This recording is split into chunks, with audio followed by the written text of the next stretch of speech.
Muy buenos días, muy buenas tardes, muy buenas noches. A la hora que sea que estemos compartiendo este video, que Dios te llene con su espíritu, que la gracia de Dios esté manifestándose a tu vida, que el Espíritu Santo se manifieste grandemente en este tiempo para que alumbre tu entendimiento y me ayuda a mí también a estar compartiendo lo que Él quiere hablar a su pueblo.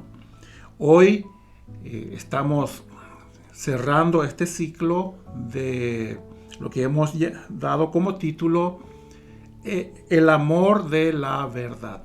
Es el video número 5 y voy a estar grabando un último video, pero que va a ser en base a respuestas a comentarios o preguntas que la gente haya hecho en los videos anteriores.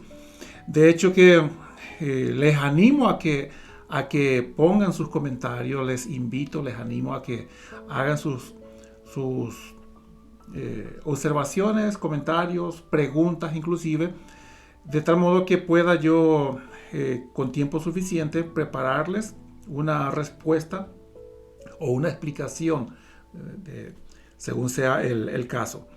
Y quiero hacerlo de esta manera, hacerlo en video, porque si lo vamos a responder allí con líneas, allí en el chat, eso es muy limitado, porque aunque la pregunta muchas veces puede ser un poco corta, yo no tengo por costumbre responder con respuestas así simples, sino que quiero darle el contexto de tal manera que puedan tener un panorama más amplio, más completo a posibles preguntas o interrogantes que pudieran tener, o también a los comentarios mismos. Entonces, este es el 5º video. Les animo a que miren los anteriores si es que no lo han hecho todavía. Y queda pendiente el video para las respuestas a comentarios, preguntas y o consultas. Y vamos a leer otra vez nuestro texto base. Estamos centrándonos principalmente en el escrito de la carta de Pablo a los tesalonicenses. Segunda carta suya a Tesalónica. En el capítulo 2, verso 1 en adelante, voy a leerlo otra vez completo. Dice: pero con respecto a la venida de nuestro Señor Jesucristo y nuestra reunión con Él, os rogamos, hermanos, que no os dejéis mover fácilmente de vuestro modo de pensar, ni os conturbéis ni por espíritu, ni por palabra, ni por carta, como si fuera nuestra, en el sentido de que el día del Señor está cerca. Y en videos anteriores expliqué este punto, que no es una contradicción, porque, por ejemplo, en la despedida, en su carta a los Corintios, él dice, anima a la gente a que ame a Jesucristo con amor inalterable, y dice: Jesucristo está cerca, Maranata, que es lo que significa eso.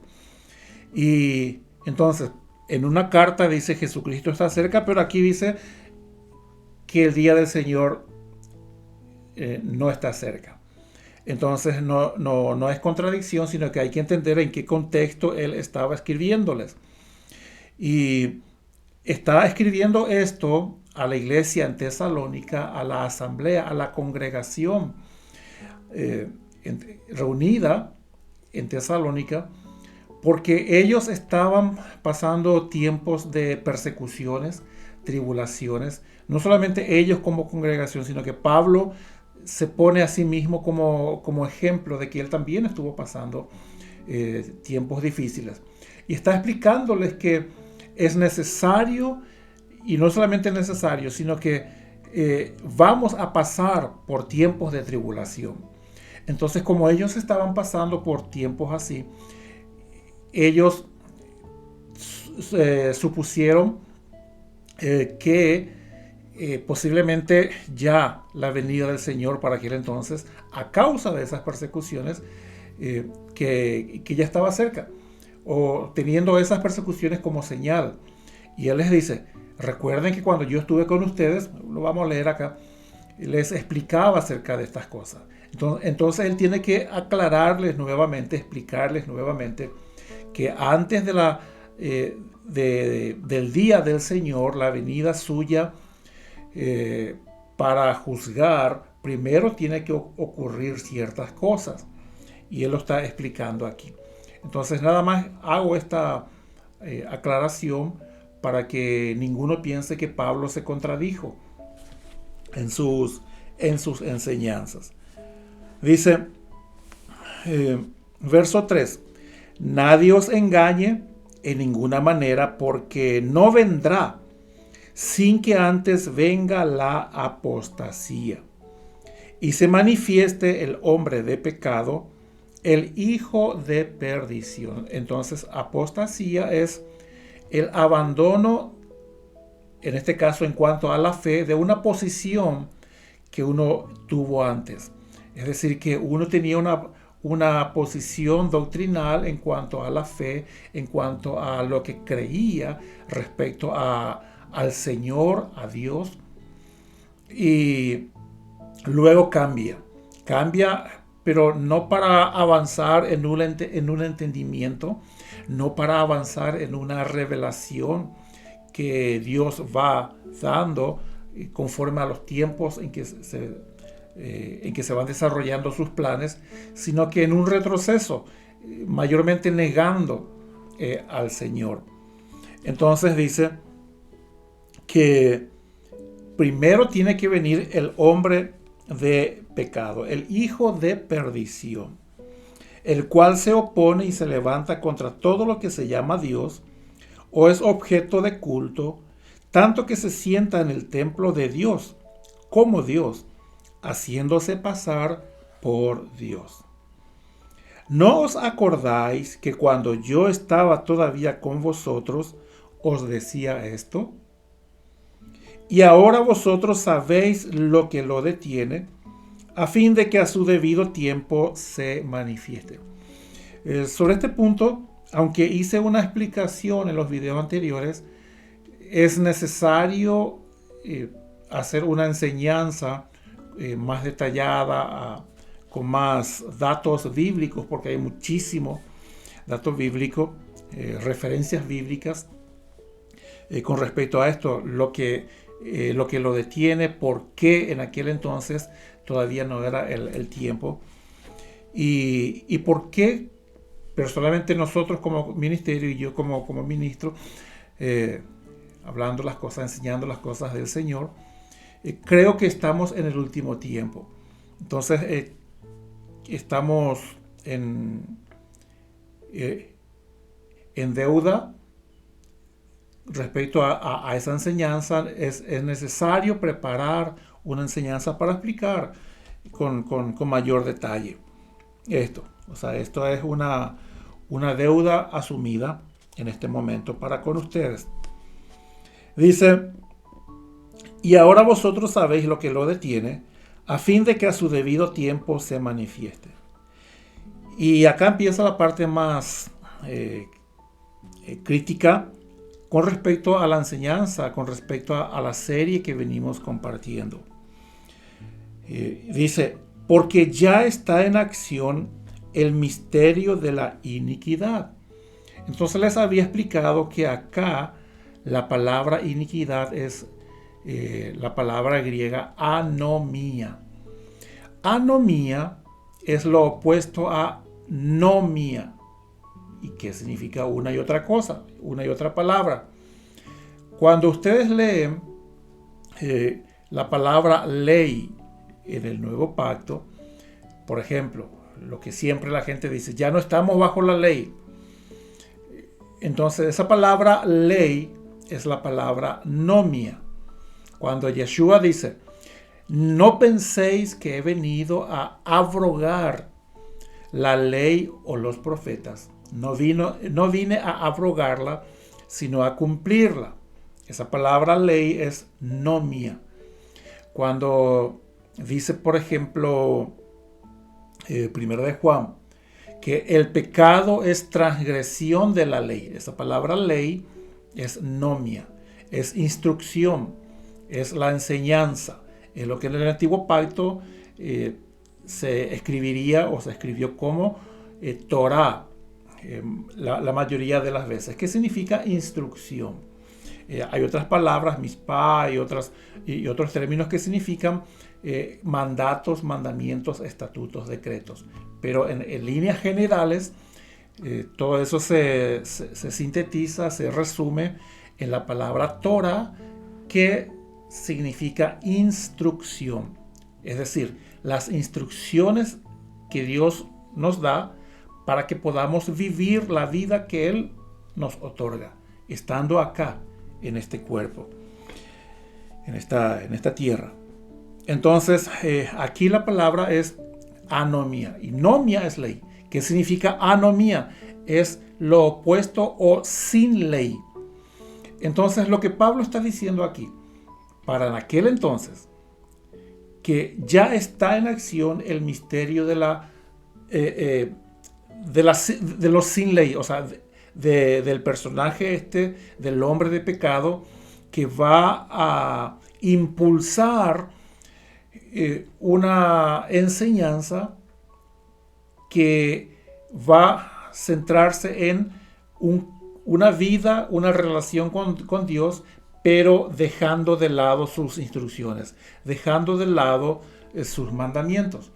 Y eso es lo que expliqué en los videos anteriores, que eso se reforzó o afloró, si podemos usar el término, se hizo más visible, más, no sería tangible la palabra, pero sí se llevó a cabo de manera más abierta cuando iniciaron allá por el año 321 en adelante ya, pero más específicamente en el 326, en el concilio de Nicea, cuando de allí sacaron varias doctrinas, ajustaron la doctrina bíblica, dejando de lado todo lo que tuviera que ver o tuviera en cierta manera forma de lo que ellos llamaron judaísmo.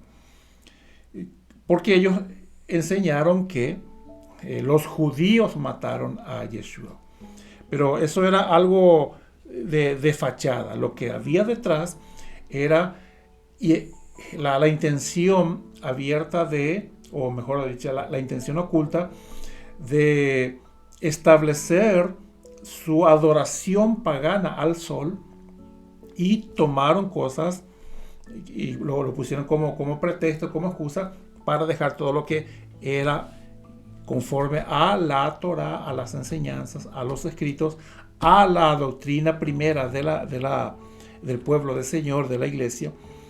Y entonces a partir de ahí empezaron a desviarse.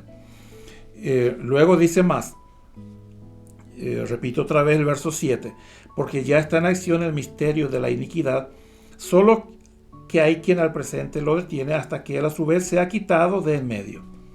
Y entonces se manifestará aquel inicuo, otra vez, y allí la palabra es anomos. El primero es anomía, sin ley, y inicuo es anomos, opuesto a la ley, o una persona sin ley, que se opone a la ley. Dice, entonces se manifestará aquel inicuo a quien el Señor matará con el espíritu de su boca. ¿Y cuál es el espíritu de su boca? ¿Qué es lo que sale de la boca del Señor? Su palabra.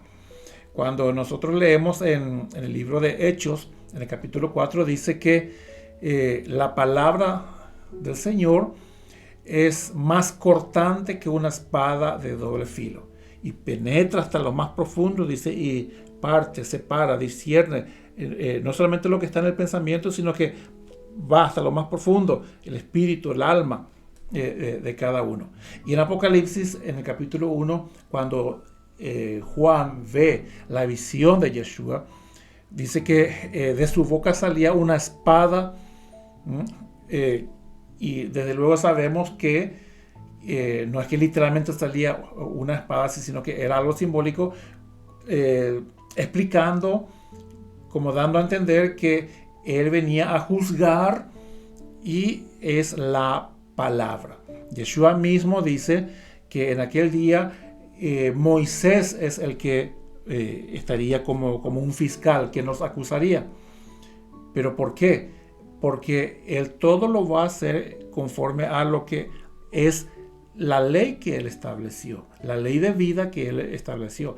Y sería una contradicción decir, o sea, es una contradicción decir, por un lado, que la ley del Señor es eterna, que su palabra es eterna, y sin embargo decir que no, solamente su palabra fue para un tiempo. Entonces, por eso dice acá, entonces se manifestará aquel inicuo a quien el Señor matará con el espíritu de su boca y destruirá con el resplandor de su venida. Hombre sin ley, o sea, inicuo, cuyo advenimiento es por obra de Satanás, con gran poder y señales y prodigios mentirosos. O sea, fíjense qué importante es esto que está escrito acá.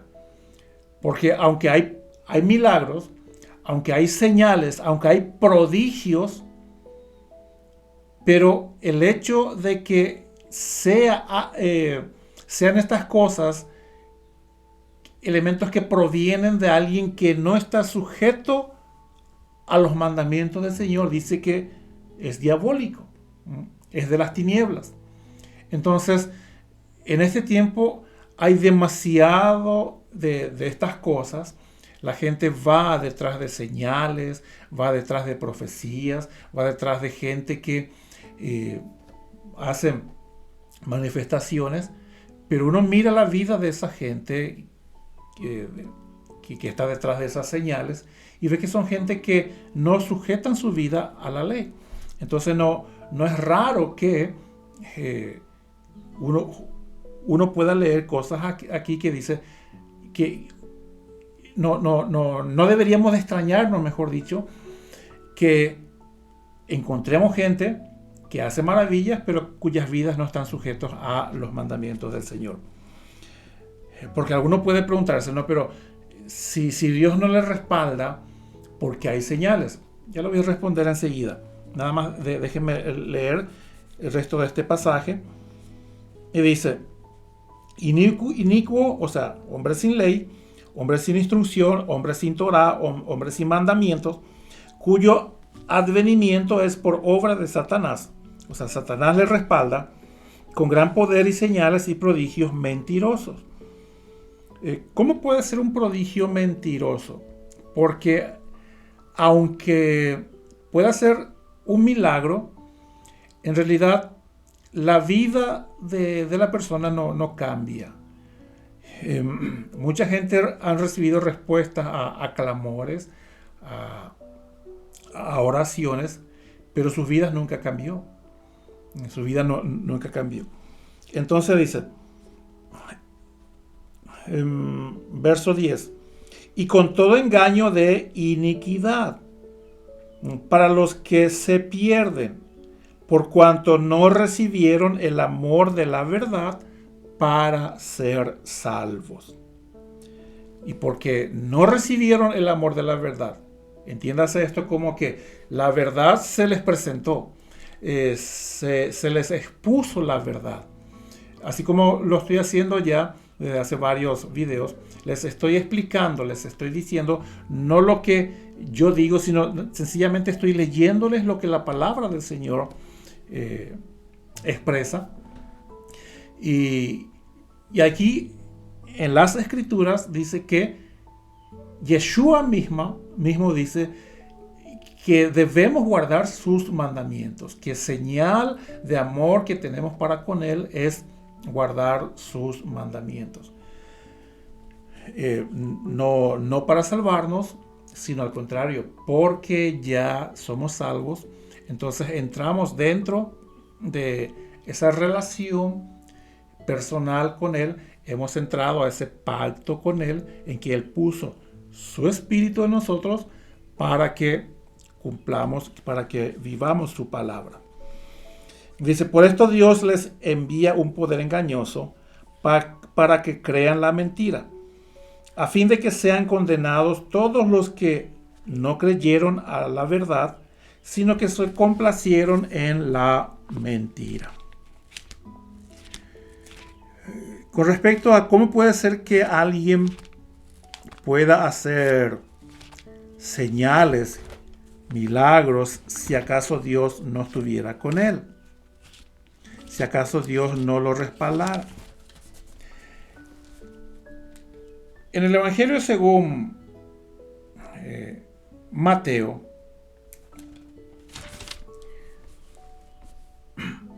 en el capítulo 7, Mateo capítulo 7, verso 21, dice, no todo el que me dice, Señor, Señor, entrará en el reino de los cielos, sino el que hace la voluntad de mi Padre que está en los cielos. En primer lugar, no dice, sino el que cree la voluntad de mi Padre. Una cosa que hay que explicar en cuanto a un término que se usa además con demasiada frecuencia, pero sin entender lo que significa realmente ese término, esa palabra. La palabra fe. La palabra fe en realidad es más que un pensamiento, es más que un sentimiento, es la puesta en práctica de lo que yo creo. En realidad,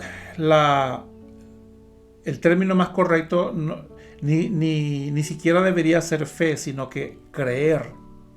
El que creyere y fuera bautizado será salvo. Porque ¿cómo se puede conjugar la fe? No se puede decir tú feas, el fea, tu fe. No estoy diciendo feo de apariencia, fea de apariencia, sino cómo se conjugaría la palabra fe. Yo tengo fe, bueno, eso ya es la palabra tener. Yo tengo fe. Tú tienes fe, eso es conjugar el verbo tener. Pero ¿cómo se conjugaría fe? No se puede. Pero creer, que es la palabra correcta, que es lo que significa fe, entonces sí. Entonces yo creo, él cree, tú crees, etc. Entonces creer es más que sentimientos, es llevar a la práctica esa certeza, esa confianza. Y es entender que hay alguien que nos ordena ciertas cosas, que hay alguien que tiene la capacidad, la cualidad, la habilidad, el poder suficiente para responder a algo. Ese fue el ejemplo de aquel hombre, aquel centurión, de quien Yeshua se maravilló. Cuando su criado estaba enfermo y manda a llamar a Yeshua. Yeshua le manda a decir, yo iré y le sanaré. Él envía a otro criado y dice, Señor, no te molestes en venir a mi casa, dice, porque no soy digno de que entres bajo mi techo, a mi casa. Pero tan solo di la palabra y mi siervo, mi criado sanará. Porque yo también, dice, no dice porque yo, sino yo también. Es decir, que él entendía que Yeshua estaba bajo autoridad y tenía autoridad. Entonces dice, porque yo también soy hombre bajo autoridad. Tan solo di la palabra y vendrá. Porque yo digo a mis soldados, vayan acá y hacen. Digo a mi criado, hagan esto y lo hacen. Entonces Yeshua se maravilló. Y dice, ni aún en Israel he hallado nadie con tanta fe. Él no dice nadie con tanto entendimiento. ¿Qué fue lo que ocurrió? Que aquel hombre entendió que fe tiene que ver con entender la autoridad o el poder para llevar a cabo algo. Entonces cuando yo digo que creo en el Señor y digo que Él es santo, que Él es justo, que Él es piadoso, que Él es todopoderoso, y leo en sus instrucciones que Él me manda a hacer algo, si yo digo que creo, pues debo practicar eso. Por eso es que Jacobo, o lo que leemos en español, Santiago. Santiago viene de lo que con el tiempo se cambió, de Jacobo o San Jacobo, pero su nombre original fue Jacobo, mal llamado Santiago o James en inglés. Por eso Santiago en el capítulo 2 de su libro dice, de su carta, dice que el que dice tener fe pero no lo lleva a la práctica se engaña a sí mismo, es un mentiroso. Entonces, si nosotros decimos que somos gente de fe, gente que creemos, debemos practicar. Entonces aquí, volviendo a nuestro punto acá de Mateo, dice, Mateo capítulo 7, verso 21, no todo el que me dice, o sea, no es cuestión de decir y decir nada más. No todo el que me dice Señor, Señor, entrará en el reino de los cielos, sino el que hace. O sea, es más que decir, es hacer. Dice, sino el que hace la voluntad de mi Padre que está en los cielos. ¿Cómo podríamos nosotros hacer la voluntad del Padre cuando dejamos de lado sus mandamientos? Dice en el verso 22, muchos me dirán en aquel día, Señor, Señor. O sea, que van a gemir, van a gritar. No es que van a decirlo, Señor, Señor, no. Dice, no profetizamos en tu nombre, y en tu nombre echamos fuera demonios, y en tu nombre hicimos muchos milagros. Y entonces les declararé, nunca os conocí, apartaos de mí, hacedores de maldad.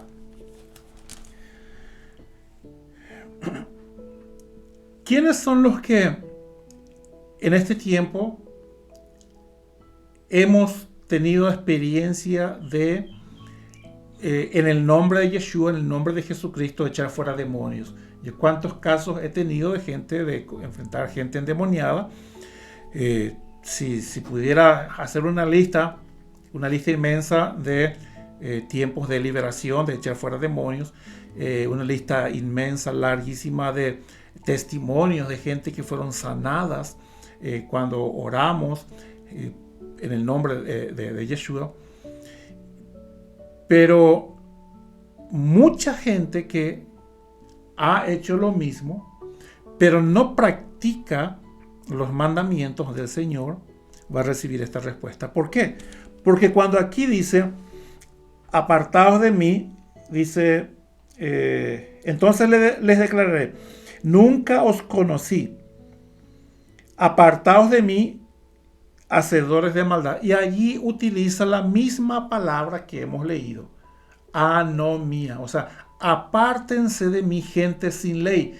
Nunca los aprobé. Eso es lo que significa, de acuerdo al texto original en griego, nunca aprobé, nunca les respaldé.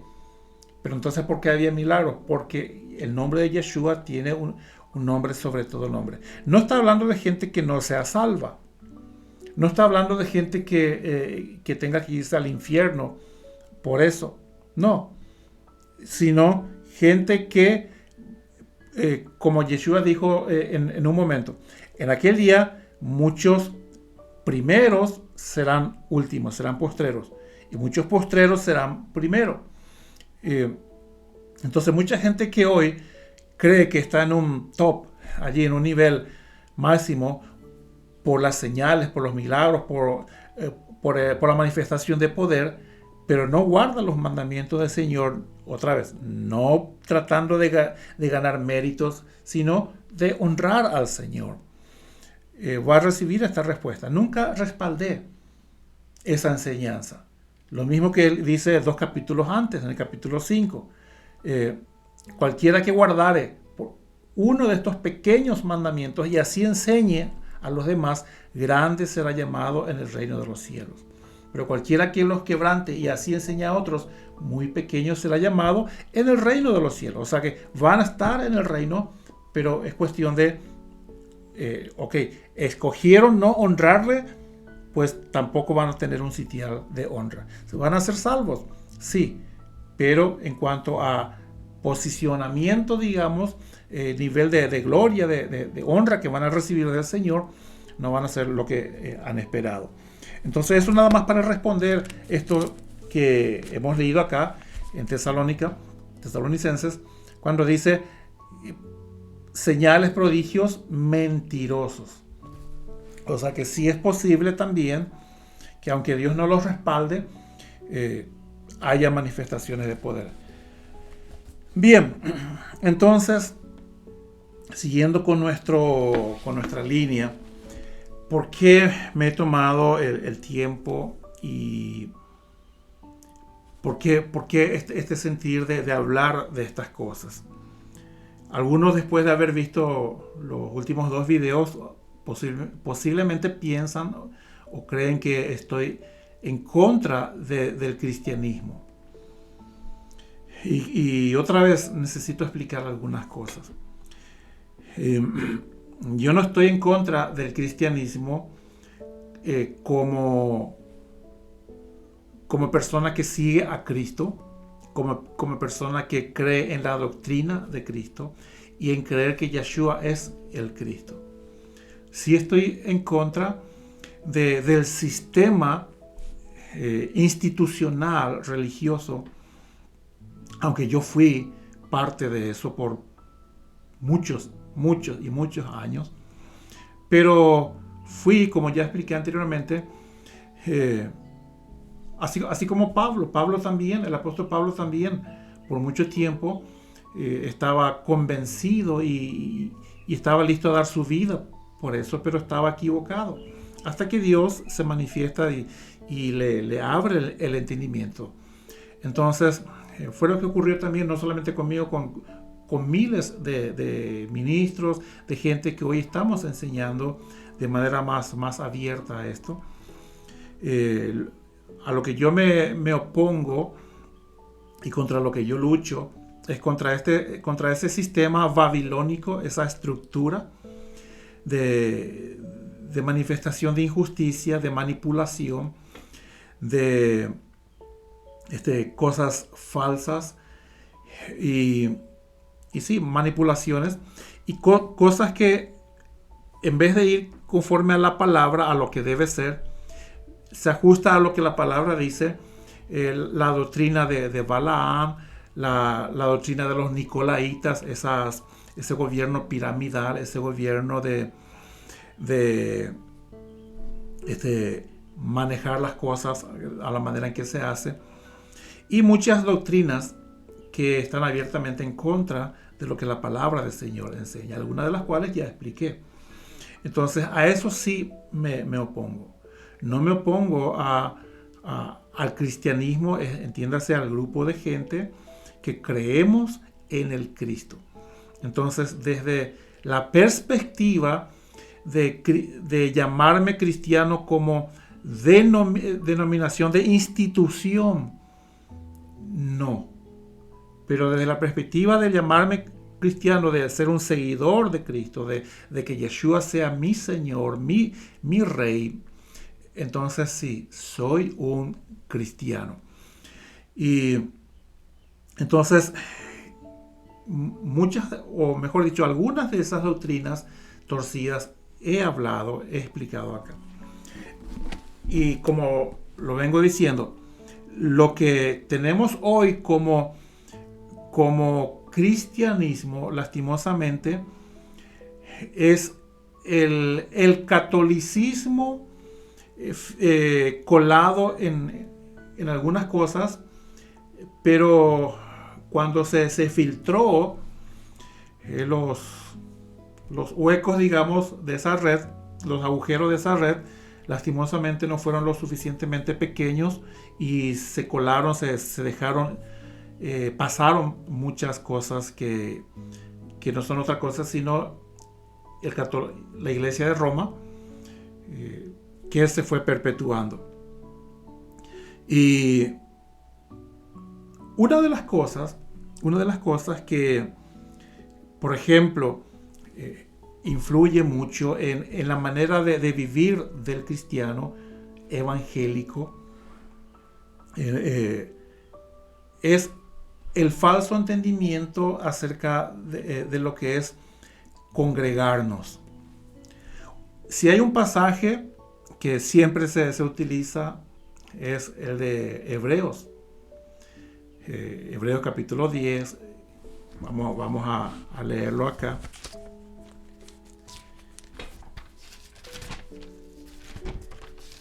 Y siempre se utiliza. Hebreos capítulo 10, verso 23 en adelante. Dice: mantengamos firmes sin fluctuar la profesión de nuestra esperanza, porque fiel es el que prometió. Y considerémonos unos a otros para estimularnos al amor y a las buenas obras, no dejando de congregarnos como algunos tienen por costumbre, sino exhortándonos, y tanto más cuanto veáis que aquel día se acerca. Entonces este es el pasaje siempre utilizado para decir: tienen que congregarse. Y ustedes no pueden imaginarse cuánta lucha hemos tenido para tratar de explicar a la gente, para que pudieran entender cuando la gente dice: ¿y ustedes dónde se congregan? ¿Por qué no se congregan? O por ejemplo, cuando la gente nos pregunta: ¿y dónde está su templo? ¿Dónde está su congregación? Entendamos primeramente cómo se llama este libro, esta carta que leemos, de donde estamos leyendo el pasaje. No dejen de congregarse. Se llama la Epístola a los Hebreos. No dice la Epístola a los gentiles. No dice la Epístola a ningún otro, a los hebreos. Entonces, ¿te consideras hebreo? Deberías. Si sos una persona que sigue al Mesías, que sigue a Cristo, que sigue al Dios verdadero y único, deberías considerarte un hebreo, no un judío. Porque el término hebreo, la primera vez que aparece esa palabra ivrí, es en Génesis capítulo 14, en el incidente cuando aquellos reyes que se unieron, se confederaron, lucharon contra, 5 reyes contra 4, y llevaron cautivo a Lot, sobrino de Abraham. Y uno que huyó de la batalla, dice, vino y dio las noticias a Abraham el ivrí, el hebreo. La palabra hebreo significa sencillamente aquel que cruza el río. Aquel que cruza el río. ¿Y por qué Abraham fue el hebreo? Porque Dios lo llamó: sal de tu tierra, sal de tu parentela, sal de tu casa y vete a la tierra que te mostraré. Y en esa obediencia, en ese andar, él cruzó el río Jordán. Siempre tiene que uno cruzar ese río. Cuando Yeshua va a empezar su ministerio, ¿dónde empezó? En el río Jordán. Él también cruzó. Cuando en el capítulo, si recuerdo, no recuerdo en este momento si es capítulo 6 o capítulo 5, ya les confirmo, si es 5:26 de Juan, sí, creo que es 5:26.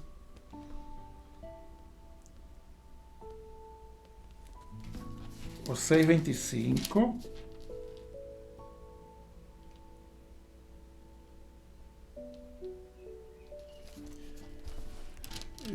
Dice de esta manera.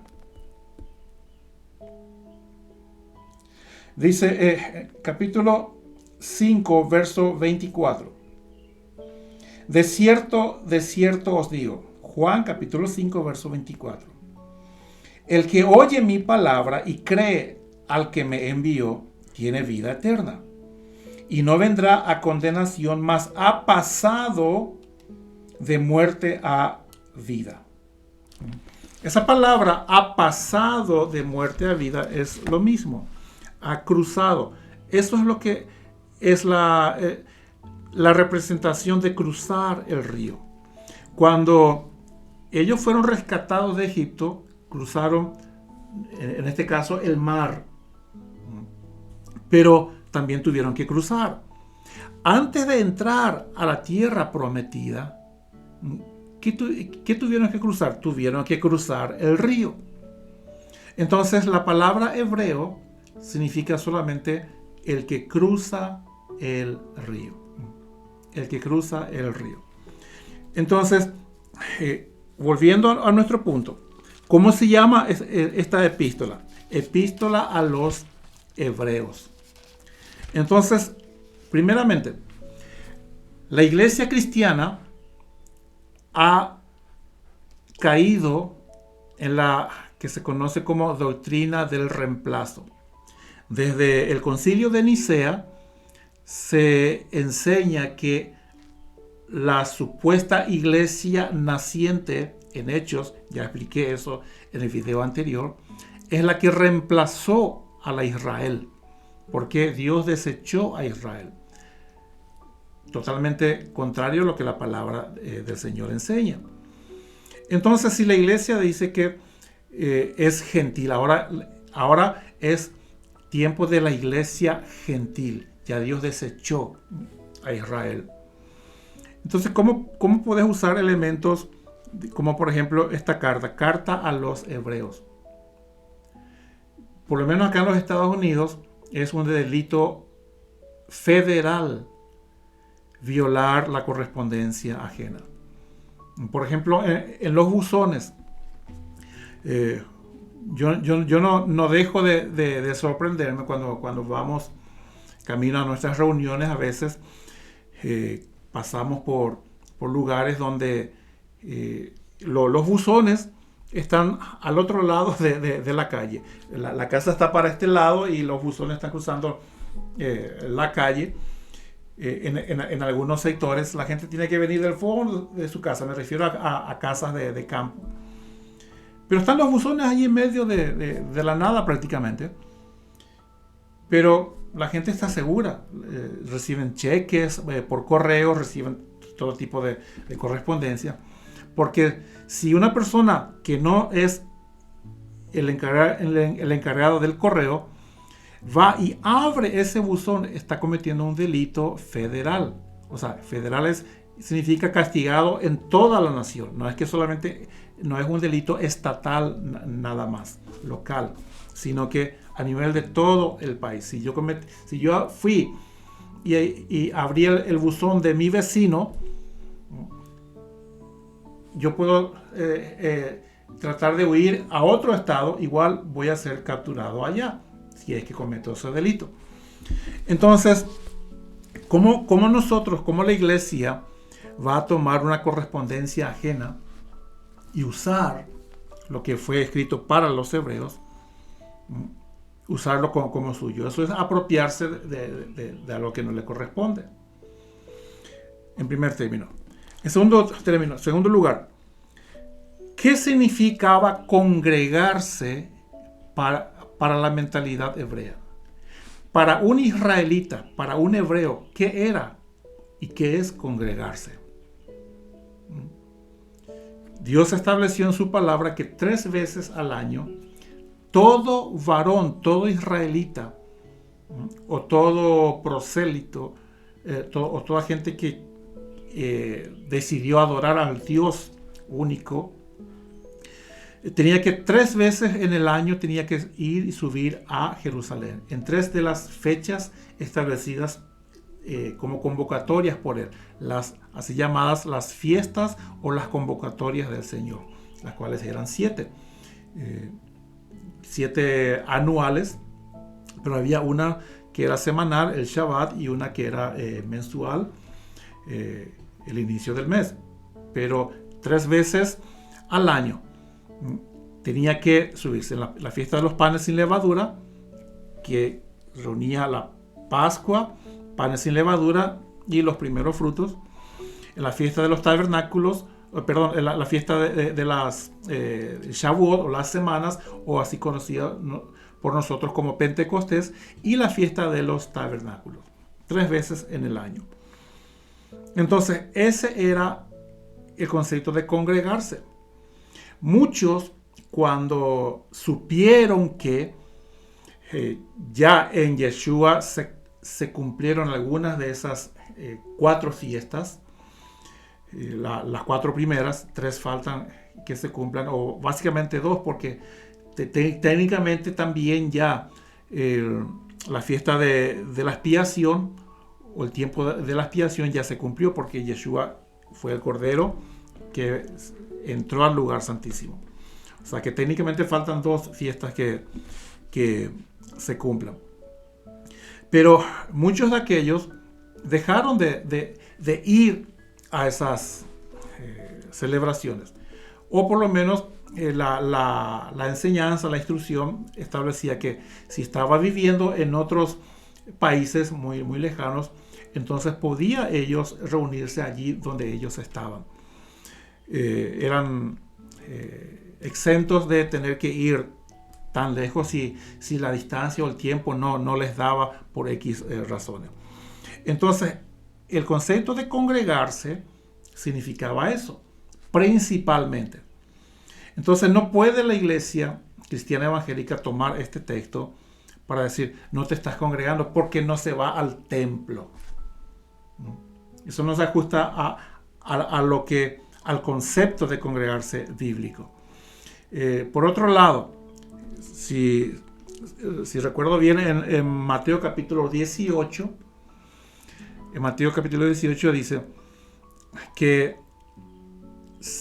donde estemos 2 o 3 congregados, en algunas Biblias dice reunidos en su nombre, allí está Él. Otra vez os digo, en Mateo 18 dice que todo lo que atemos en la tierra será atado en los cielos, todo lo que desatemos aquí en la tierra será desatado en los cielos. Y donde estén 2 o 3 reunidos o congregados en mi nombre, ahí estoy yo. Pregunto, si en el caso de un matrimonio que tenga 2 hijos, que tenga un hijo, o solamente una pareja que no tengan hijos, ¿cuánto es el concepto de congregación para Yeshua? ¿Qué cantidad, desde qué cantidad Dios o Yeshua, en este caso, porque él era el que estaba hablando, el hijo, desde qué cantidad él consideraba congregarse? ¿Y qué era congregarse para él? Para él, reunirse con el Señor. Pero donde estén 2. Entonces, una pareja reunida en su casa para buscar al Señor se está congregando. Pero en la iglesia cristiana, cuando esa pareja no se va una semana, no se va 2 semanas y no se fue un mes, porque durante ese mes quisieron quedarse en su casa y leer la palabra, orar, buscar al Señor. Para el Señor, ellos estuvieron congregándose un mes. Para la iglesia, están enfriándose. Esa es la enseñanza que se hace. Y eso no se ajusta a la palabra. Entonces, ¿qué es congregarse? ¿Desde qué cantidad es congregarse? Para el Señor es a partir de 2. Por eso es que nosotros como ministerio Plenitud no hacemos énfasis en el edificio. Porque si ustedes analizan en el pensamiento cristiano evangélico, ¿cómo se inicia una iglesia? Lo primero que hacen es, por supuesto, el misionero, el pastor, y buscan un local. Alquilan un local, buscan a alguien que toque un instrumento, una batería, una guitarra o algo así, o una pandereta por lo menos, y ya, y abren, ponen el cartel y tal. Entonces invitan a la gente. El Señor no empezaba así sus iglesias. El Señor iba a las casas. ¿Y por qué toco este tema tan delicado? ¿Acaso estoy incitando para que la gente tenga que derribar los templos? No. Lo que pasa es que cuando la gente no entiende lo que realmente el Señor hizo, se desvía en estos puntos. Entonces va recibiendo una carga sobre sí. Tengo que congregarme, y va, y es un sufrimiento. ¿Por qué? Porque no le gusta el mensaje, no le gusta muchas cosas allá en el otro lugar, donde se reúnen, y al final es peor porque sale criticando. Entonces el argumento es que tiene que congregarse. ¿Por qué? Porque en la congregación uno sirve, porque en la congregación uno aprende a pulirse unos con otros, porque en la congregación es el único lugar donde uno puede desarrollar los dones y el fruto del Espíritu. Lo que en mis 32 años de ministerio pastoral he observado es que mucha de esa gente, mucha de la gente que va y está en la congregación, en sus casas tienen tremendos problemas. Y están allí cantando, muchos peleándose por el camino a la reunión, se arreglan un poquito, cambian un poquito el semblante, están allí alzando las manos, pero otra vez luego salen discutiendo, y en su casa hay un problema. Entonces, ¿no será que el primer lugar donde debemos dar frutos del Espíritu es en nuestro hogar? ¿No debería ser acaso que el primer lugar donde nosotros desarrollamos el don de enseñar, la gracia que el Señor nos da, la bendición que el Señor nos da para orar por otros o para liderar a otros, no sería mejor hacerlo con nuestra familia, con nuestros hijos? ¿No sería mejor enseñar a nuestra esposa, a nuestros hijos, la palabra del Señor? ¿No sería mejor orar unos por otros allí en el hogar? ¿O qué es lo que la palabra dice en Hechos capítulo 16, verso 31? Cree en el Señor Jesucristo y serás salvo tú y tu casa. No dice serás salvo tú y tu congregación. Tú y tu casa. Y estas cosas que les hablo desde la plataforma de alguien que estuvo en eso. Yo estuve allí.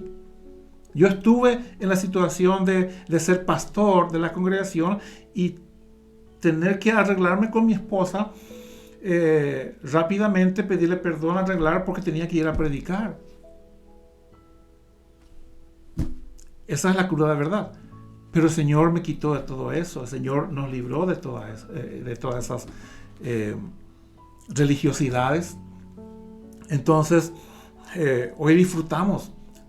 Hoy nosotros como ministerio, muchas familias nos reunimos en casas, tenemos días en que nos reunimos en distintas casas, al mismo tiempo que estamos reunidos en las casas, nos reunimos también, nos conectamos en línea, no solamente con gente de aquí, nos conectamos en línea con gente de otros países y estamos congregados en familias, en hogares, disfrutando, compartiendo la palabra, adorando, cantando al Señor, comiendo una buena comida, una buena mesa, conectándonos con la gente acá del país y de otros países. Estamos congregados, pero no tenemos un edificio en que tenemos que estar gastando miles y miles y millones para mantener o para edificar o para construir. ¿Por qué? Porque hemos entendido lo siguiente, lo que la iglesia no entiende. Cuando leemos que al momento de la muerte de Yeshua, el velo del templo se rasgó de arriba a abajo. La palabra del Señor nos enseña que eso fue el camino abierto al lugar santísimo. Y eso ocurrió cuando Yeshua murió. Pero el templo siguió operando en sus rituales por 40 años más. Por ende, eso significó que ese velo volvió a colocarse. O sea que Dios rompió el velo que separaba el lugar santo del lugar santísimo. ¿Qué hicieron los sacerdotes? ¿Qué hicieron las autoridades religiosas judías, en este caso, de Israel? Lo volvieron a coser o tal vez lo cambiaron. Pero lo cierto es que pusieron otra vez el velo. O sea, lo que Dios rompió, ellos lo volvieron a reinstalar. Y uno, como iglesia cristiana, puede criticar, puede decir, ellos hicieron mal. Pero lo que no entienden es que se hace lo mismo. Nada más que no en la parte de la cortina, no en la parte del velo, sino en la parte del edificio. Porque Yeshua dijo, de cierto os digo que no quedará piedra sobre piedra, hablando del edificio del templo, y el templo se destruyó por mandato y por decisión de quién fue destruido, y fue anticipado que así sería. ¿Quién escogió? ¿Quién decidió que el templo se derribaría? Dios. Dios escogió. Dios decidió que ya no habría templo. ¿Por qué? Porque Él nos enseña en su palabra que hoy nosotros somos el templo. Y lo que antes estaba limitado a un lugar, hoy el Espíritu Santo en cada uno de nosotros nos hace sus templos caminantes, sus templos andantes. Pero les voy a mostrar dos cosas. Una, en Oseas capítulo 8, libro de Oseas, recuerden que el libro de Oseas habla acerca de la dispersión de Israel.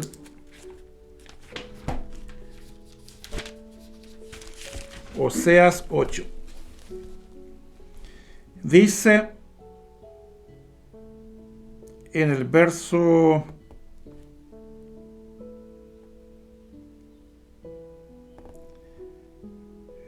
a ver. Sí, verso 10. Dice, aunque alquilen entre las naciones, verso 12. Les escribí las grandezas de mi ley y de mi ley. Aclaro esto porque ahora hay un presidente que se llama Milei. No estoy hablando de ese presidente. Les escribí las grandezas de mi ley y fueron tenidas por cosa extraña. Eso es lo que ocurrió con Israel, las 10 tribus dispersas a las naciones, que dejaron la Torá, las instrucciones fueron como algo extraño. Y eso es lo que ocurre con la iglesia.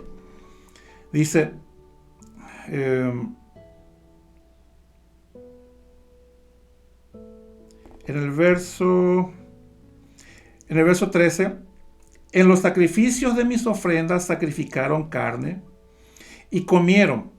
No lo quiso Jehová. Ahora se acordará de su iniquidad y castigará su pecado. Ellos volverán a Egipto. Ahora el verso 14 dice, estoy leyendo Oseas 8, verso 14. Olvidó pues Israel a su hacedor. Lo que está diciendo es que esas 10 tribus, al mezclarse con las naciones y generaciones después, por eso hoy hay tantos ateos, que la gente les llama judíos ateos, y en las naciones, porque se olvidaron de Dios, se olvidaron de sus enseñanzas.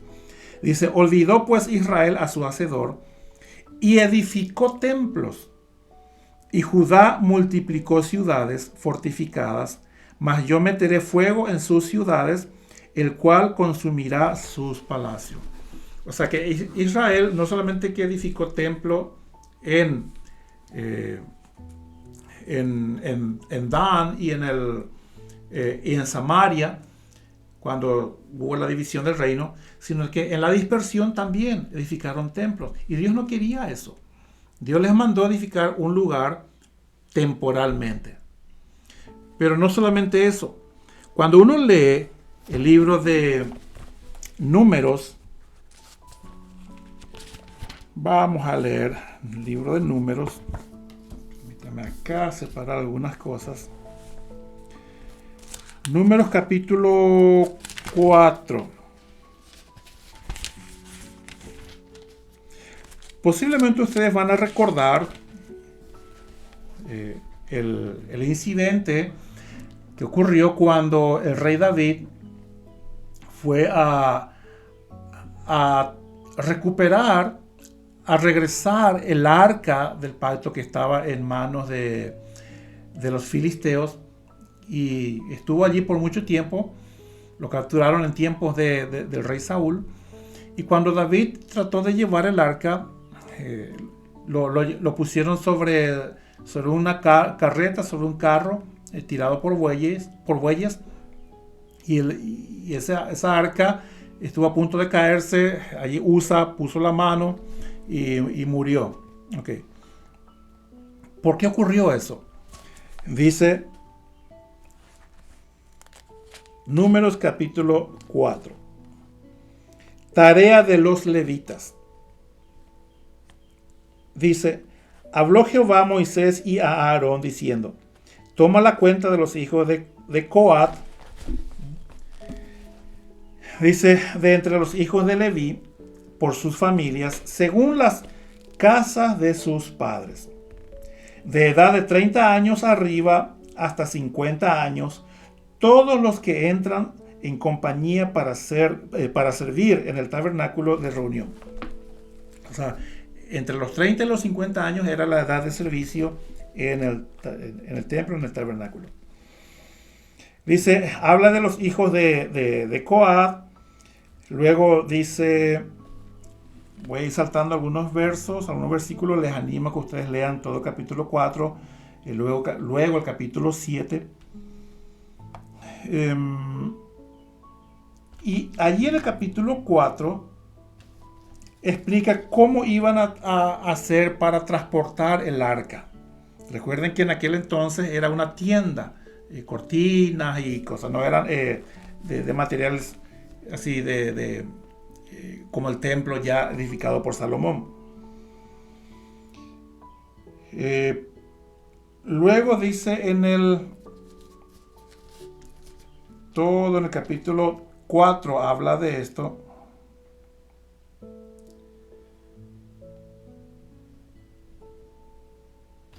Permítame.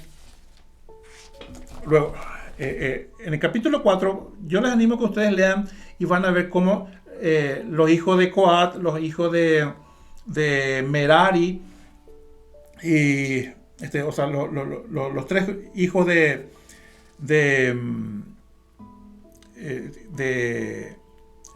los levitas, de Leví, fueron seleccionados como gente que iba a transportar solamente ellos los elementos del arca. Pero en el capítulo 7, léanlo para que puedan entender mejor. Yo por cuestión de tiempo estoy saltando todo esto. Dice en el capítulo 7, aconteció que cuando Moisés hubo acabado de levantar el tabernáculo y lo hubo ungido y santificado con todos sus utensilios, y asimismo ungido y santificado el altar y todos sus utensilios, entonces los príncipes de Israel, los jefes de las casas de sus padres, los cuales eran los príncipes de las tribus que estaban sobre los contados, dice, ofrecieron y trajeron sus ofrendas delante de Jehová. ¿Qué fue lo que trajeron? Dice, 6 carros cubiertos y 12 bueyes por cada 2 príncipes. Permíteme, voy a leer otra vez. Y trajeron sus ofrendas delante de Jehová, 6 carros cubiertos y 12 bueyes, por cada 2 príncipes un carro, y cada uno un buey, y los ofrecieron delante del tabernáculo. Y Jehová habló a Moisés diciendo: tómalos de ellos, y serán para el servicio del tabernáculo de reunión, y los darás a los levitas, a cada uno conforme a su ministerio. Entonces Moisés recibió los carros y los bueyes y los dio a los levitas. O sea, trajeron 6 carros y 12 bueyes.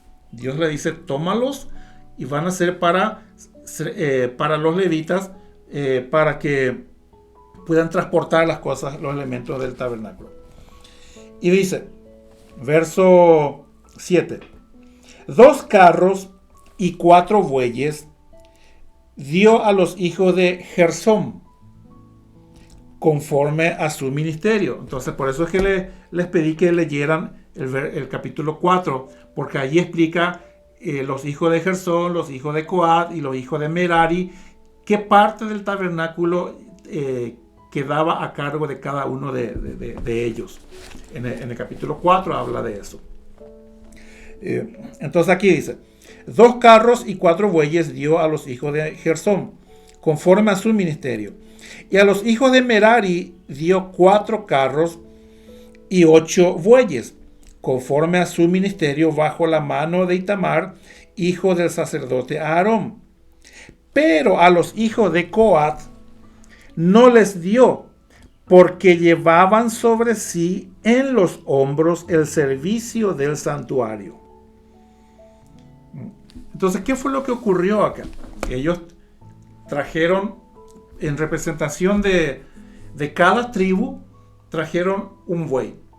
Pero por cada 2 tribus trajeron un carro. O sea, de tal modo que fueron 6 carros y 12 bueyes.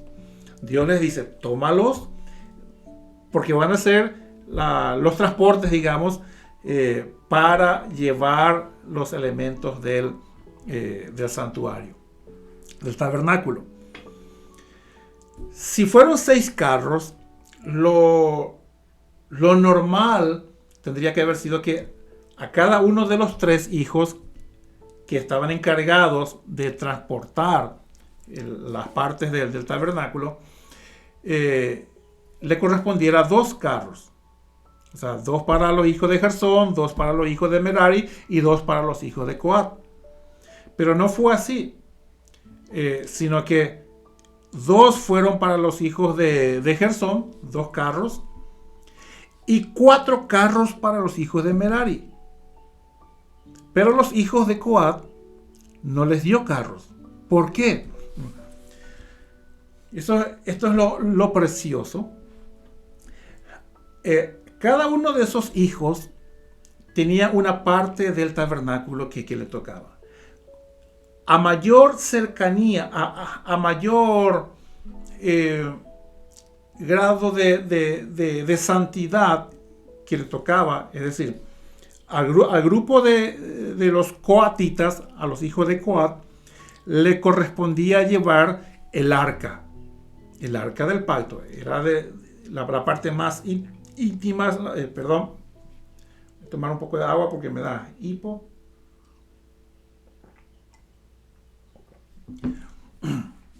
Gracias, disculpen. No sé si será la emoción de hablar de estas cosas. Pero a los hijos de Coat le correspondía la parte del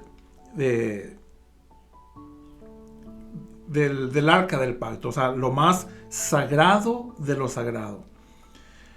Y a los de Merari, o de Gersón, mejor, o sea, a cada uno le correspondía la otra parte y lo más externo.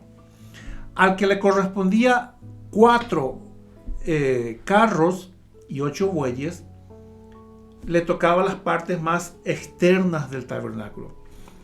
Al que le correspondió 2 carros y 4 bueyes, la parte intermedia. Pero al que le correspondió los elementos del lugar santísimo, el arca del pacto, a ellos no le tocó ningún carro. ¿Por qué? Y ahora van a entender por qué es que murió aquel hombre cuando David trató de llevar el arca. ¿Qué le dicen a David? El arca de Jehová no debe ser llevado por bueyes, sino tiene que ser llevado por personas. Porque Dios ya había estipulado que nosotros un día íbamos a ser el arca, o mejor dicho, los portadores del arca. Que nosotros un día iríamos a hacer ese tabernáculo. Porque el tabernáculo también no solo representa el tabernáculo celestial, el verdadero, sino que también eso representa la forma en que Dios nos diseñó y se relaciona con nosotros. Por eso la parte externa habla de nuestro cuerpo, el lugar santo habla de nuestra alma, donde todos los días se hacían los sacrificios, el altar del incienso, la adoración, y el lugar santísimo donde Él pone su Torah, donde Él pone su palabra, donde Él hace morar su espíritu. De tal manera que Dios escogió que un día Él ya no iba a estar sujeto a un tabernáculo fijo. Por eso el tabernáculo era móvil. Por eso es que la palabra del Señor dice que en los posteriores tiempos Dios restauraría el tabernáculo de David que estaba caído. ¿Cuál era el tabernáculo de David? Ese tabernáculo que no tenía esa divisoria como tenía el templo posteriormente, que los gentiles hasta cierto lugar nada más podían llegar, sino que ahí podían llegar todas las personas y adorar a Dios. Y ese tabernáculo estaba también en su momento en un hogar, en una casa, en una familia. Entonces, Dios lo que quiere es que nosotros, Dios quiso y lo logró, que nosotros seamos su templo. Por eso en el nuevo pacto dice, ¿no sabéis que vosotros sois templos del Espíritu Santo? Entonces lo que la iglesia, con esa enseñanza de qué es lo que ha logrado, es impresionante cómo la gente se siente huérfana, incapaz de relacionarse de una manera íntima y de crecer espiritualmente si es que no va a un lugar. Aún ese pensamiento, esa declaración de yo voy a la iglesia. Fíjense cuánto daño se ha hecho. La gente cuando piensa en iglesia dice, ok, un edificio. Entonces, ¿dónde queda la iglesia? Yo voy a la iglesia. Nosotros no vamos a la iglesia. Nosotros somos la iglesia. Donde quiera que vamos, la iglesia somos nosotros. Nosotros no vamos al templo. Nosotros somos el templo. Y Dios mora en nosotros. A mí me miraban como pensando que era soberbio cuando... Ustedes saben, siempre en las reuniones, cuando empiezan los cultos, las reuniones, las famosas preguntas de relleno, que dicen, ¿cuántos creen que Dios está aquí? Y yo le decía, yo sé que Dios está aquí. ¿Por qué? Porque yo estoy aquí.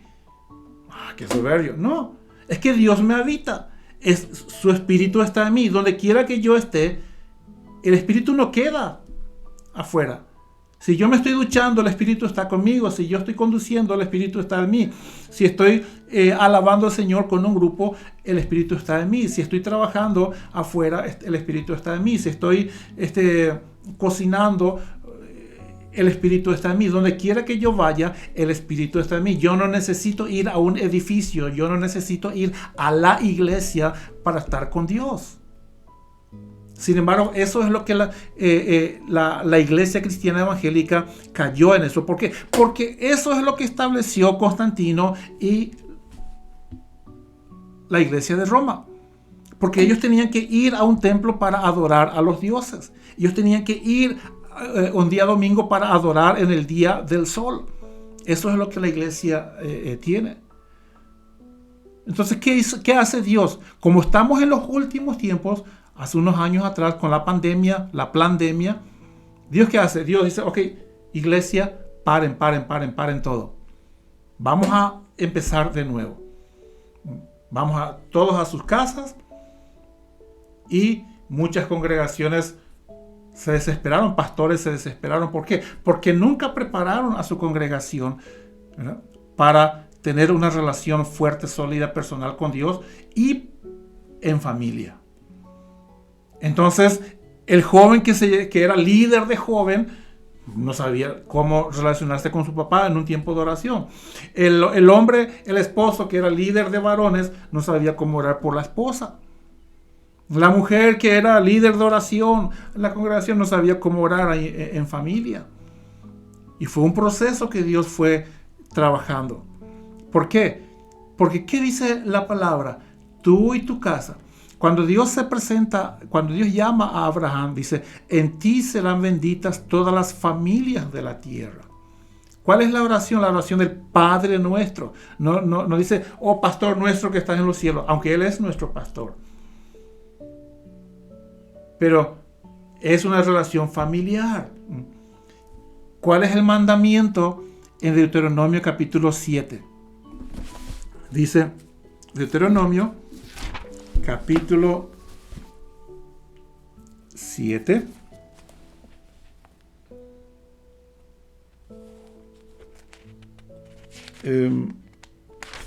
Deuteronomio capítulo 6 primero.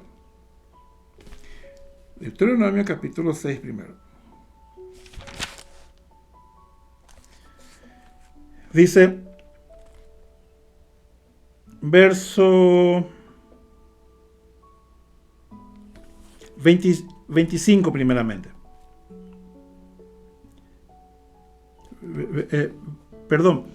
Verso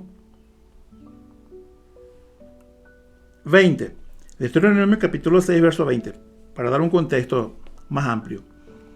Mañana cuando te preguntare tu hijo,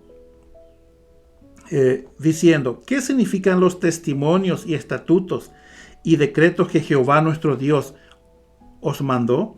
Entonces dirás a tu hijo, nosotros éramos siervos de Faraón en Egipto, y Jehová nos sacó de Egipto con mano poderosa.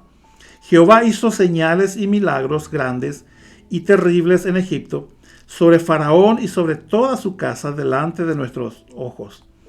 Y nos sacó de allá para traernos y darnos la tierra que juró a nuestros padres. Eso es lo que Dios quiere darnos.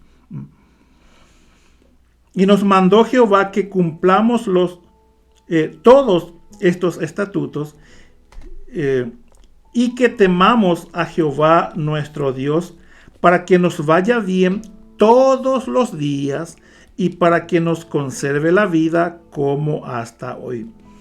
Y tendremos justicia cuando cuidemos de poner por obra todos estos mandamientos delante de Jehová nuestro Dios, como Él nos ha mandado. ¿Cuándo tendremos justicia y cada cuánto vamos a tener una buena vida? Todos los días, siempre y cuando cumplamos esto.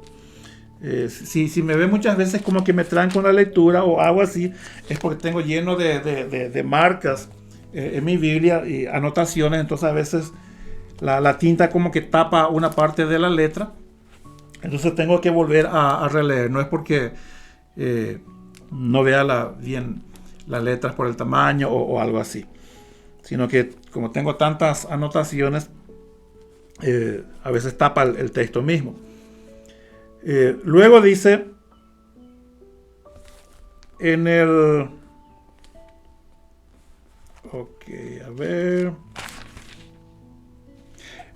unos versículos antes, Deuteronomio capítulo 6, vamos a leer desde el verso 1. Estos pues son los mandamientos, estatutos y decretos que Jehová vuestro Dios mandó que os enseñase, para que las pongáis por obra, no solo para que la creáis, sino para que la pongamos por obra en la tierra a la cual pasáis vosotros para tomarla, para que temas a Jehová tu Dios. Entonces ya no debemos temer al Señor nuestro Dios hoy. ¿Cómo tememos al Señor? ¿Cómo demostramos que tememos? Dice, guardando sus estatutos y sus mandamientos que yo te mando. ¿Quiénes? Tú, tu hijo y el hijo de tu hijo. O sea, habla de generaciones. Todos los días de tu vida, no todos los domingos, para que tus días sean prolongados. O sea, esa es la intención.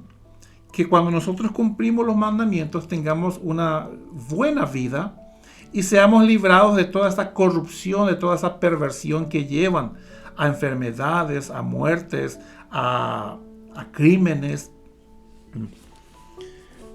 Dice, verso 3, oye pues, oh Israel, y cuida de ponerlos por obra, para que te vaya bien en la tierra. No dice para que te salves, para que nos vaya bien. Ese es el propósito de los mandamientos.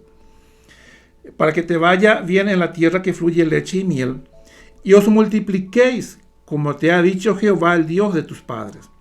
Entonces resulta que la iglesia canta al Dios de Israel, canta poderoso el Dios de Israel, las calles de oro, la Nueva Jerusalén, cita los salmos, habla de las bendiciones de la obediencia, pero dice, no, nosotros no queremos saber nada de los mandamientos, de la ley, ni de Israel. Entonces, ¿en qué quedamos?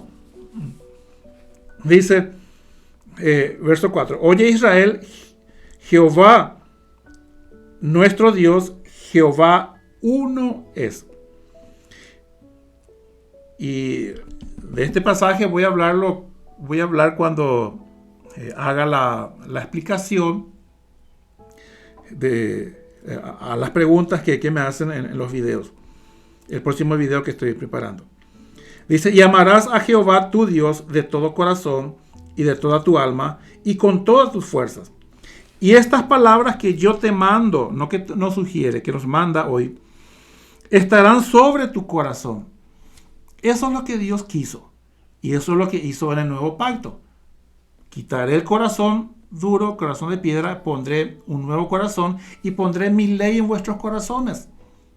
Ese es el nuevo pacto. Dice, verso 7. Y las repetirás a tus hijos. ¿Quién, según Dios, según el plan establecido por Dios, quién debe enseñar? ¿Quién es la persona responsable? ¿Quién es la persona a quien Dios hace responsable de instruir a los niños, a los hijos en sus caminos? No es el pastor. Aunque nosotros los pastores también somos llamados a enseñar a la congregación, pero el primer responsable, ¿quién es? Nosotros como padres. Yo soy primeramente responsable de instruir, de enseñar, de guardar mi casa y en segundo plano, en segundo término, instruir a la congregación. Entonces dice aquí, y las repetirás a tus hijos. Entonces, ¿cuántas veces no he tenido el caso en que llegaban padres, padres con niños o muchachos jóvenes y me decían, pastor, a ver si le convierte a mi hijo, a ver si le convence, que soy yo el Espíritu Santo o qué? No, no se tomaron el tiempo de instruir, no se tomaron el tiempo de ellos aprender la palabra del Señor y mucho menos de enseñar a los hijos, y traen para que uno como pastor los enseñe haciendo la tarea y la responsabilidad que los padres tienen que llevar a cabo. Los pastores no estamos para eso. Estamos para enseñar a los padres, estamos para aclarar la palabra, estamos para instruir muchas cosas, pero los primeros responsables de instruir a los hijos somos los padres. Entonces dice, y estas palabras que yo te mando hoy estarán sobre tu corazón, las repetirás a tus hijos y hablarás de ellas estando en tu casa. ¿Saben que la gente es tan impresionante? En la casa se habla de cualquier cosa, todos con los canales con los televisores, programas, películas, fútbol, todo se habla de cualquier cosa, hasta se habla de otros. Pero luego, vamos a la iglesia para escuchar la palabra del Señor. ¿Cómo creen que va a estar esa persona? ¿Cómo creen que va a estar esa familia? Dice, y las repetirás a tus hijos y hablarás de ellas, estando en tu casa y andando por el camino y al acostarte y cuando te levantes. Personalmente yo siempre trato de que lo último que leo en el día, o sea, en la noche, sea una porción de la palabra. Y a la mañana cuando me despierto, siempre lo primero que leo, no leo las noticias, lo primero que leo es la palabra. Trato de que siempre mi último pensamiento y mi última lectura sea la palabra y lo primero sea la palabra. Dice, y las atarás como una señal en tu mano y estarán como frontales entre tus ojos. O sea, todo lo que hago, todas las cosas, debo hacerlo desde la perspectiva de la palabra del Señor. Y las escribirás en los postes de tu casa y en las puertas. O sea, mi casa debe ser edificada. Lo que sostiene mi hogar tiene que ser el principio de la palabra. Dice, ok. Entonces, si nosotros miramos, observamos esto, todo el contexto es a nivel de familia, de hogar. Josué capítulo 24 dice, escojan a quién van a servir. Pero yo y mi casa serviremos a Jehová. Gramaticalmente lo correcto tendría que ser, mi casa y yo serviremos a Jehová. Pero no, dice, yo y mi casa. ¿Por qué? Porque Josué está asumiendo su responsabilidad como padre, de que, o sea, el primer responsable soy yo, y yo primero y mi casa vamos a servir al Señor. Entonces, ¿qué es lo que tenemos en este tiempo? Tenemos una mentalidad de templo. Si no voy al templo, tengo que ir al templo, tengo que ir a la iglesia. Y el resto de la semana, entonces, la gente no sabe cómo vivir. Por eso es que llaman urgentemente, cuando pasa algo, llaman a los líderes, llaman a los pastores para, como los bomberos, apagar el fuego. Cuanto que Dios lo que quiere es que cada uno en nuestro hogar, en nuestra familia, seamos los que instruimos, los que establecemos firmemente la congregación del Señor en nuestros hogares. Entonces, donde estén dos o más congregados en su nombre, ahí está Él. Entonces, cosas como estas son las que por los siglos y siglos y siglos y siglos se han mal entendido y por consecuencia mal enseñado. Y el resultado de esto es vivido y practicado mal. Y la gente muchas veces tiene ideas un poco fuera de lugar, nada más por no entender estas cosas básicas. Entonces, ¿qué es lo que nosotros enseñamos como ministerio? Que tal como dice Salmo 23, Jehová, Yahweh, Jehová es mi pastor. Hasta que Él no sea mi pastor, poco y nada alcanza de que tenga otro pastor externo que me esté pastoreando. Él tiene que pastorearme. Entonces alguno seguramente dirá, entonces no tiene que haber pastores. No estoy diciendo eso, porque Él constituyó pastores, Él constituyó ministros, Él constituyó estos ministerios. Pero ¿para qué constituyó? A fin de perfeccionar a los santos, dice Efesios capítulo 4, para la obra del ministerio. Para que ya no seamos niños llevados de aquí para allá por todo tipo y viento de doctrina o estratagemas de hombres, gente que usan las artimañas del error para engañar a muchos. Esa es nuestra función, ese es nuestro rol. Eso es lo que yo hago como ministro de Jesucristo. ¿Qué es lo que hago? No estoy reemplazando al padre de familia en un hogar. No estoy reemplazando a un esposo en la responsabilidad de enseñar a su esposa. Estoy instruyendo a las personas, tratando de potenciarlas en la palabra y en la vida práctica de esta palabra, para que ya no sea niño, para que ya no tenga que, después de tantos años, ser alimentado con las cosas básicas, sino que esa misma persona, después de muchos años, tenga la habilidad de valerse por sí misma espiritualmente, porque nosotros somos limitados, no podemos estar con la gente todo el tiempo. Pero el Señor sí está todo el tiempo. Pero si uno no aprendió a tener esa relación personal, donde quiera que esté, si uno no cambió el chip de entender que yo soy el templo y no tengo que irme a ese edificio, yo no dependo de ese edificio, entonces no va a poder desarrollar una vida sólida. Siempre va a ser una persona limitada en su calidad de vida diaria en las cosas del Señor. Entonces, de estas cosas son importantes o fueron necesarias, fue necesario que hablemos de estas cosas. Son puntos muy, ¿cómo puedo decir? Es meter el dedo en la llaga, pero como dije, no les hablo en desconocimiento. Les habla alguien que estuvo en ese lugar. Y gracias a Dios que puedo decir estuve. Porque cuando el Señor me fue enseñando, tuve que tomar decisiones. Lastimosamente, demasiados pastores tomar decisiones de ajustar sus enseñanzas requiere que deje de lado muchas cosas.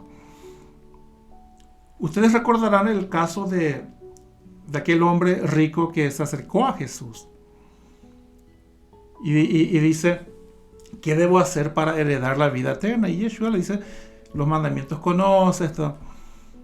Y muchos argumentan, bueno, no le citó el cuarto mandamiento, tampoco le citó el octavo mandamiento, ni el noveno, sino que le citó los mandamientos que tenía que ver con el problema que él tenía. Y dice, todo esto lo he guardado desde mi juventud. Entonces dice, una cosa te falta. Ve, vende todo lo que posees y dáselo a los pobres y sígueme. Y dice que aquel hombre se fue triste. ¿Por qué? Porque tenía muchas posesiones y no la quería dejar. Entonces Yeshua dice, cuán difícil es para un rico que entra al reino de los cielos. Entonces no es que él tenía muchas posesiones, las posesiones le tenían a él. Yeshua puso el dedo allí donde estaba el punto débil y sabía que ese hombre, aunque cumplía algunos de los mandamientos, pero en realidad él no tenía la plena confianza para depender de Dios. Y era demasiado rico y no estaba dispuesto a despojarse. Y ese mismo principio es lo que pasa con muchos pastores o congregaciones, que hacer los ajustes que tienen que hacer queda a un lado porque tienen demasiada riqueza. Y cuando hablo de demasiada riqueza es que si hago estos ajustes, muchos se van a ir de la congregación. Si hago estos ajustes, el concilio me va a llamar la atención. Si hago estos ajustes, entonces me pueden echar del pastorado. Y eso lastimosamente lo único que demuestra es que uno es un asalariado, que uno solamente se puso un precio. En mi caso particular, en mi caso personal, no una, no dos, sino que más de 2 veces, cuando no me dejaban predicar estas verdades, cuando no me dejaban predicar acerca del reino de Dios, y yo tenía buen salario, tenía cosas pagadas, pero he renunciado. He renunciado 2 veces a una misma gran congregación que me daba, ¿cómo puedo decir? Me daba cartel, me daba título, me daba renombre. Pero he tenido que decidir, o voy a estar limitando la predicación del Señor, la verdad del Señor, por un salario, por un seguro médico, por una posición, por un puesto, o por un renombre institucional, o quiero ser reconocido por alguien que obedece al Señor. Y renuncié más de una vez. He renunciado de otros lugares. ¿Por qué? Porque entiendo que no sirvo a la institución, no sirvo a la denominación, no es la verdad denominacional, el título ni el estatus denominacional sino que delante del Señor. Como dice ahí, si alguno enseñare tan solo uno de estos pequeños mandamientos, si alguno obedeciere uno de estos pequeños mandamientos y así enseña a otro, grande será llamado en el reino de los cielos. Y muchos han hablado acerca de nosotros. Miren, antes era el pastor aquí y ahora está así. Antes tenía una congregación así y ahora tiene un grupo pequeño. Pero delante del Señor prefiero ser conocido como una persona justa y no una persona entre muchos que digan: Señor, he predicado, he echado demonios, y que el Señor me diga: nunca aprobé lo que estás haciendo, apártense de mí. Entonces es duro decir esto, pero es la triste realidad en muchas congregaciones. Entonces yo les animo, si algún pastor está mirando esto, no estoy diciendo que derribes el edificio, no. Lo que se construyó y es bueno tener un lugar para reunirse. Mi punto central es que no hagas depender a la gente de ese edificio. Desarrolla la vida espiritual, el entendimiento, la enseñanza, para que ellos puedan ser más que líderes de varones en la congregación, que sean líderes de familia, como esposo, como padre.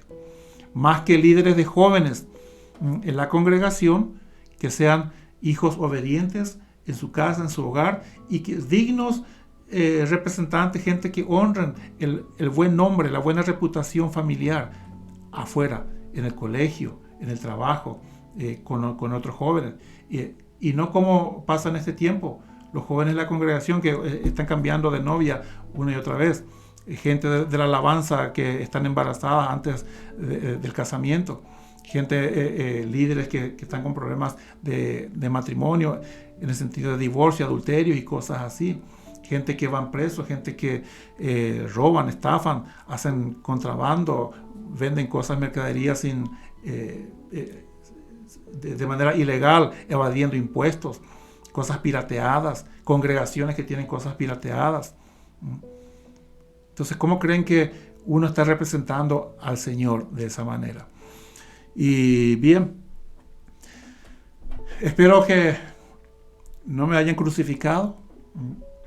De todas maneras, como Pablo dice, con Cristo estoy juntamente crucificado. Lo que vivo ahora ya no lo vivo según yo, sino en la fe del Hijo de Dios. Les espero en el próximo video. Vamos a retomar nuestra serie de Lucas y vamos a empezar otra serie nueva. Y lo que a mí me llena de satisfacción, vamos a empezar la serie acerca de Venga tu reino, que es exactamente lo que es el mensaje central del Evangelio. Es más que Israel, es más que la iglesia, es el reino de Dios. Israel está dentro del reino. El reino es mayor que la iglesia. El reino es mayor que Israel. El reino de Dios es mayor que todas estas cosas. Ese es el propósito de Él. Y vamos a hablar acerca de estas cosas. Así es que les animo que se suscriban si es que no lo hicieron, compartan estos videos. Y si tienen preguntas o comentarios, déjenlo allí al pie ahí de los comentarios. Y cuando lo leamos, posiblemente no les responda por escrito, sino de una manera muy cortita, pero sí voy a tomar sus preguntas o sus comentarios y voy a explicar con detenimiento y con detalles, según corresponda, según sea necesario, nunca para dejar mal parados a la gente que hace los comentarios, nunca para desacreditar o denigrar, sino para dar la respuesta necesaria. Y lo voy a hacer por medio de videos de estas series. Así es que el Señor les bendiga, que el Señor les dé la fuerza, que el Señor honre la obediencia de cada uno, más allá de lo que la gente diga, más allá de lo que la gente opine. Lo que debe interesarte es lo que Dios dice de ti. Al fin y al cabo, a la hora final, lo único que va a importar es que el Señor diga de tu persona, buen siervo, sobre poco has sido fiel, sobre mucho te pondré, entra al gozo de tu Señor. Les espero en el próximo video.